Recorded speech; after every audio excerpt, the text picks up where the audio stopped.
8 बार उनको भोग लगता है, उत्थापन होता है, शयन होता है, श्रृंगार होता है, बाल भोग होता है, राजभोग होता है, संध्या आरती, प्रातः काल आरती।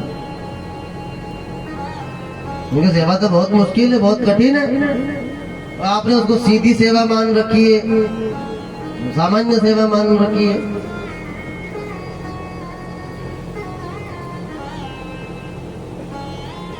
तो फिर सेवा का माध्यम क्या है? फिर सेवा भगवान की नहीं करे? बोले नहीं, भगवान की सेवा करो, लेकिन भगवान की वैदिक सेवा करते हुए केवल भगवान की ही सेवा नहीं करना है, भगवान ने जो कहा है, भगवान ने जो किया है, उसका भी अनुगमन करना है, उसका भी पालन करना है। तो ईश्वर जो है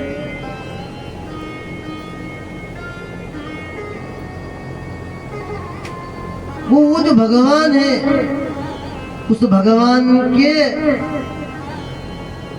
भगवानत्व में, ईश्वर के ईश्वरत्व में 6 चीजें हैं। ईश्वरस्य समग्रस्य धर्मस्य यश श्रियः।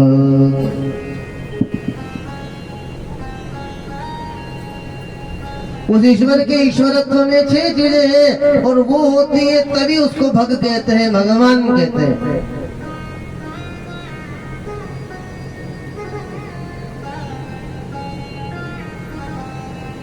उस ईश्वरत्व का कारण, बोले उस ईश्वरत्व का एक ही कारण है, उस परमेश्वर ने अपनी लीला में अन्य कई सारे परिवर्तन किए, लेकिन जब भी उस परमेश्वर को इस पृथ्वी पर आने का अवसर मिला, उसने गौ सेवा को प्राथमिकता दी।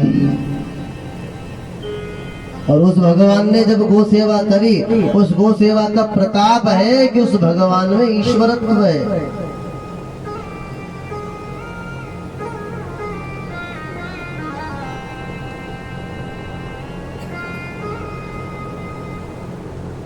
उसके ईश्वरत्व का कारण गौ सेवा है।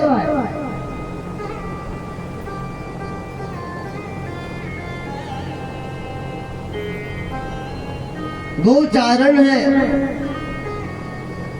इसलिए उसका नाम गोपाल है, उसका नाम गोविंद है। वो धेनु चराने वाला है, वो गोचारण करने वाला है।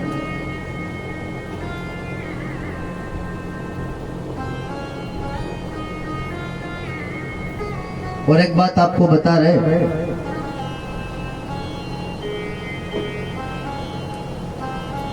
जब भी भगवान महादेव का अभिषेक हो, उसमें मंत्र जो बोला जाता है, वो मंत्र केवल गाय के दूध का ही बोला जाता है। अब आप चाहे कुछ भी चढ़ाते रहो, हाँ, पैकेट वाला दूध चढ़ाओ, भैंस का चढ़ाओ, बकरी का चढ़ाओ, इसका कोई महत्व नहीं है। भगवान शंकर को जो दूध चढ़ाया जाता है, उसका मंत्र ही है कामधेनु समुद्भूतम। जो कामधेनु गौ है, उस गौ के वंश की जो गाय है, सर्वेषां जीवनम परम, और सभी का जो परम जीवन है, पावनम यज्ञ हेतुश्च वयस्नानार्थमर्पितम। तो यज्ञ का जो हेतु है, यज्ञ का कारण, जो घी है जिसका, उस गौ माता के दूध से भगवान शिव का अभिषेक किया जाता है। उस गोदधी की महिमा है।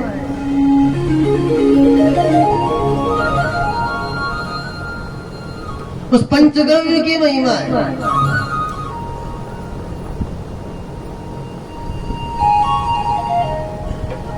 तो यहाँ उस गोचारण की, गो महिमा की, गावह विंदती, उसकी सेवा की, उसके दर्शन की,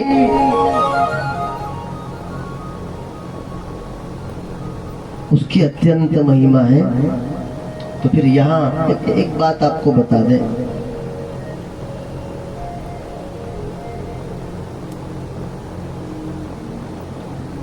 उज्जैन के राजा हैं महाराज चंद्रसेन। वो बड़े शिव भक्त हैं, बड़े दिव्य शिव भक्त हैं, अच्छे उपासक, खूब खूब भगवान की उपासना करते हैं। वहीं एक विधवा गोपी रहती है, उसके छोटा सा बालक 8 वर्ष का, उसका नाम है श्रीकर बालक का। तो वो राजा भगवान शिव के बड़े भक्त हैं चंद्रसेन उज्जैन के, इसीलिए उनकी पूजा के लिए दूध दही ये गोपी ले जाती है अपने घर से। किसने देखा है बालक दिन भर यहाँ क्या करेगा, चल तू भी मेरे साथ चल।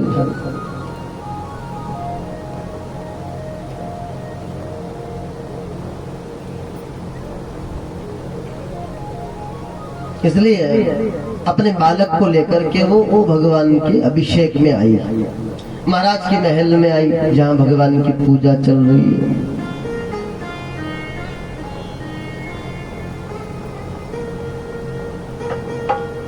कहीं भी देश में दुनिया में सत्कर्म जब हो और हमें जाने का अवसर मिले तो प्रयास करें कि बच्चों को ले जाए। आजकल बड़ी विडंबना ये है कि कहीं जिम में जाना है तो बच्चों को ले जाते हैं, चल जिम्मा चला, माँ के स्कूल जाओ, अरे आज रहवा दे परो, चल उठे चला जिम्मा चला। और कथा में नहीं लाते, जिम में ले जाते हैं उसको। शादी में 4 दिन पहले ले जाते हैं, मेले में स्पेशल ले जाते, चल मेला में तेजा जी को मेलो चल, बड़े उत्साह से। लेकिन भगवान की कथा में, बोले कथा में इनका थोड़ी काम है। कथा में तो वो आएंगे जिनको सुना ही नहीं देता, बिल्कुल उनको पल्ले ही नहीं पड़ता है क्या हो रहा है। बोले कुछ भी होता रहे, अपने क्या काम, बैठना है 2-3 घंटा, गांव में बैठो उससे अच्छा यहीं बैठो।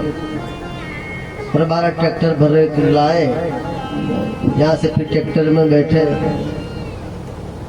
कहीं बैठना है 3-4 घंटे।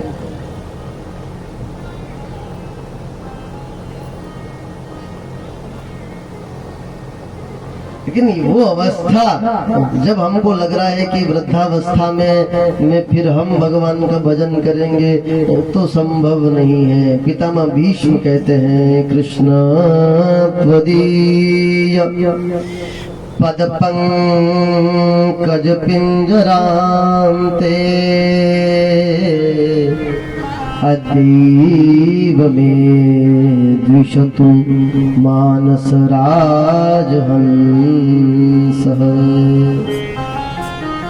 प्राण प्रयाण समये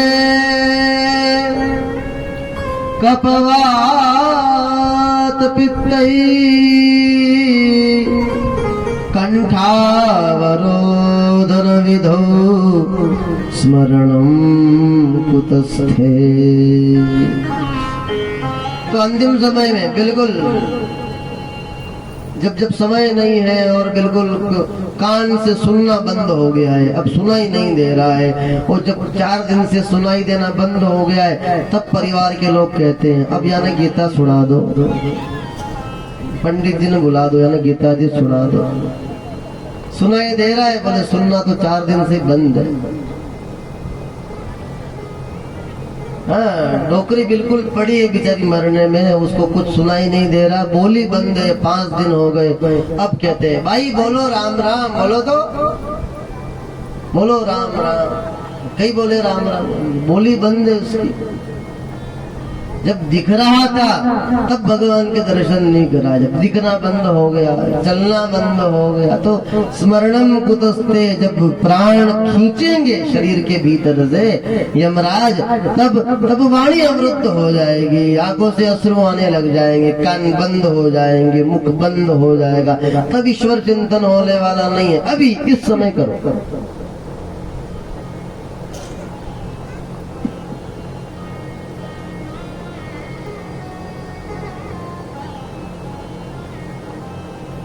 भजन करो, खूब करो, अभी करो।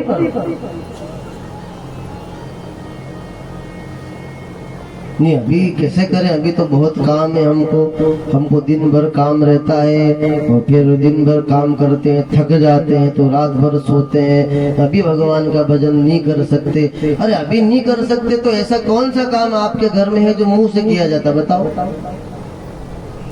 बताओ।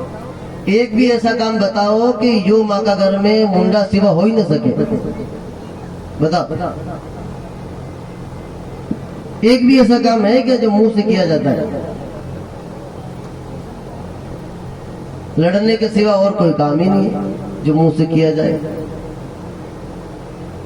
अरे भाई दिन भर काम करो, सब करो, लेकिन ये जो मुंह है इसका क्या काम है? इससे तो भगवान का नाम लेते रहो। तो जब भी जहां भी सत्कर्म में, पुण्य के कार्य में, सत्संग में जब भी जावे, संत समागम में जावे तो बालकों को जरूर ले जावे। तो वो माँ गोपी भी अपने बालक को ले जा रही है श्रीकर को।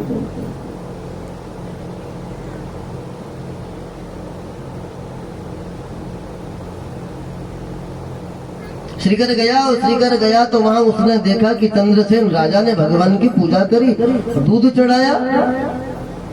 तो श्रीकर मन ही मन में विचार करने लगा कि राजा ने दूध चढ़ाया तो दूध तो मेरी माँ लेके आई, मेरे घर में भी दूध है।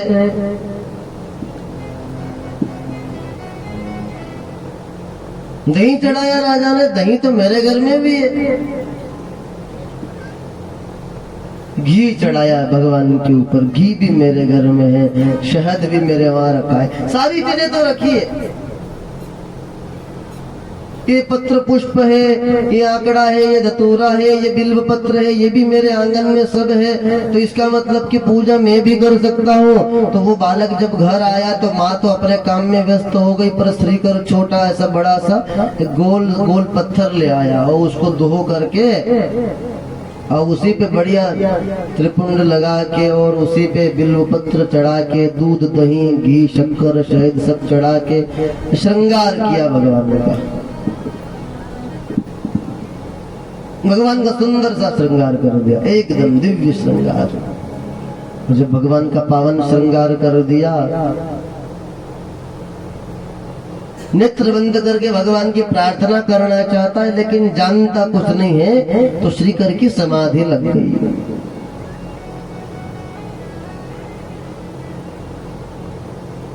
श्रीकर की समाधि लग गई तो समाधि में कुछ सुनाई नहीं पड़ रहा है। माँ आवाज दे रही है, श्रीकर जल्दी आओ, भोजन तैयार है। लेकिन श्रीकर ने नहीं सुना। अरे बच्चे मोबाइल अगर हाथ में हो, उसमें अगर मस्त हैं और तब तुम बुलाओ तो नहीं आते, तो वो तो फिर भगवान शिव की तपस्या में लीन है। महादेव की समाधि में समाधिस्थ हो गया श्रीकर। और जब श्रीकर समाधिस्थ है तब माँ ने जाकर के देखा कि ये तो पत्थर के ऊपर दूध दही सब चढ़ाकर बैठा है, बिल्व पत्र और सारे पुष्प चढ़ा के बैठा है। तो माँ ने जाकर के श्रीकर उठ।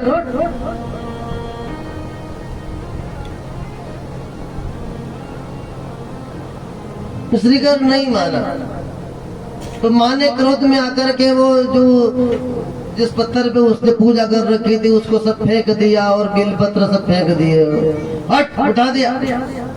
जब जोर से हिलाया तो श्रीकर की नेत्र खुले और जैसे श्रीकर के नेत्र खुले तो श्रीकर ने देखा कि मेरे भगवान नहीं है और मेरी पूजा सामग्री भी नहीं है, सब इधर उधर फेंक दिया माँ ने।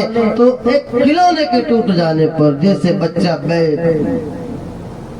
बेसुध जैसा हो जाता है, विलाप करने लग जाता है, विरह में आ जाता है, ऐसा ही रोने लगा, रुदन करने लगा। और रुदन करते करते करते करते इतने हृदय तक बात बैठ गई थी कि श्रीकर को अचेतन अवस्था आ गई, वो बेसुध हो गया, बेहोश हो गया। इस सारी घटना को माँ पार्वती और भगवान शिव कैलाश से देख रहे तो पार्वती ने भगवान शिव से कहा कि आपको जाना चाहिए उसको दर्शन देने के लिए। तो भगवान शिव कृपा करके दर्शन देने के लिए आए।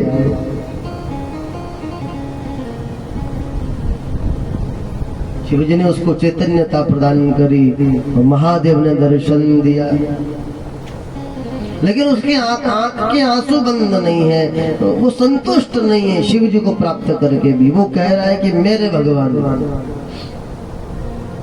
तो महादेव ने कृपा करी और विशाल उस भूमि से नीचे वाला जो हिस्सा है, वो जो गहरा तालाब की तरह लंबा चौड़ा बहुत गहरा जो हिस्सा है, वहाँ विशाल एक शिवालय प्रकट हुआ, मणियों से जड़ा हुआ, रत्नों से अलंकृत भव्य विशाल देवालय शिवालय। और उस पावन से दिव्य मंदिर में भगवान का स्वयंभू ज्योतिर्लिंग प्रकट हुआ। बोलो महाकालेश्वर भगवान की। अवंतिकाया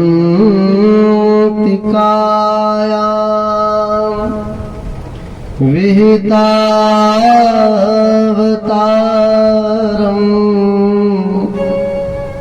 मुक्ति प्रदाना यच सज्जनानाम् अकाल मृत्युः परिरक्षणार्थम्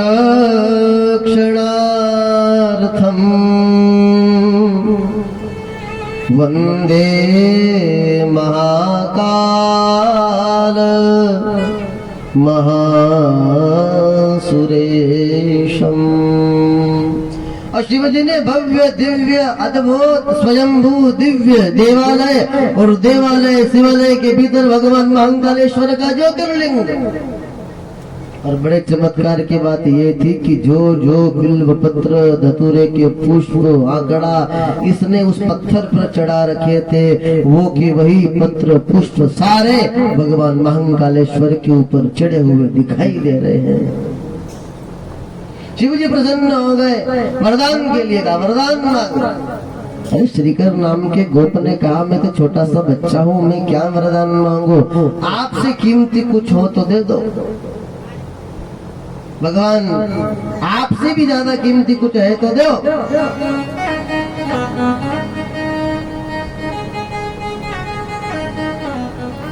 भगवान बहुमूल्य, भगवान के समान कोई कृपावान नहीं, भगवान के समान कोई अनोखी वस्तु नहीं, भगवान के जैसा कुछ दुर्लभ नहीं। आपके जैसा कुछ हो तो मुझे वो दे दो। आइए थोड़ा गुनगुना लेते हैं। भगवान की ऐसी पावन कृपा, भगवान की ऐसी अनुकंपा, ऐसा विरह कि आपके समान कोई वस्तु हो तो वो हम चाहते हैं, उससे भिन्न और कुछ नहीं। बड़े आनंद के साथ बहुत स्नेह से कैलाश के निवासी बार बार हो, कैलाश के निवासी